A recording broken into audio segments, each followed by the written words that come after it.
Guys अहिले चाहिँ म जान्छु कठै काट्नु फेरि हो। कति दिन बाद भन्दा 15-16 दिन बाद फेरि आज कठै काट्नु जाँदैछु। हाम्रो चाहिँ पर्सिदेखि भोलि पर्सि निकर्सदेखि के कपडा हुन्छ कि 3 दिन चाहिँ कठ्या मात्रै काट्ने भन्दैन कि। आज चाहिँ फिलहाल म एक्लै छु, आउनु होला मलाई कठै काट्नु सघाउनुको लागि सबैजना।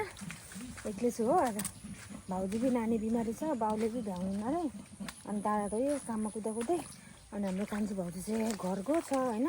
कान्छी भाउजू र दादा चाहिँ घर गयो, अनि त्यही भएर चाहिँ नि भाउजू पनि आउनुहुन्थ्यो, ठुलो भाउजू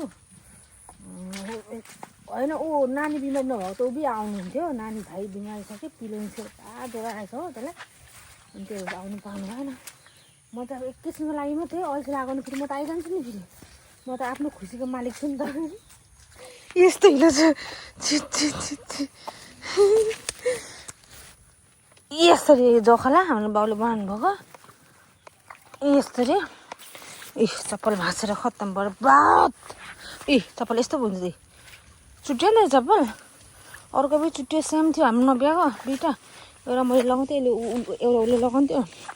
अनि त्यहाँ उसले यो छोड्यो, फेरि अर्को पनि छोड्यो, अर्को पनि किनिरहेको छ। अनि यो चाहिँ मेरो माइलीको घर, यो चाहिँ बनाइसक्नु आँट्यो भन्दा पनि ऐनाहरू लगाउनु छ खिड्कीमा, सिसाहरू लगाउनु छ। ऐना त भन्छ होला नि होइन, हाम्रो पनि त्यस्तै भइरहेको छ। हाम्रो दैलोहरू लगाउँछ, जे खिड्कीहरू लगाउँछ, ग्रिल लगाउँछ, के छ कि हाम्रो कति।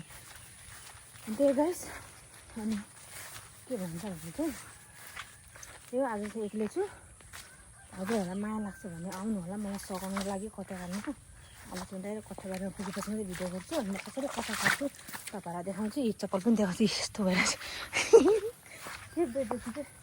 मैले हाम्रो बाउ त यहाँ बोल्दै बसिराख्नु भएको रहेछ। ल गाइस।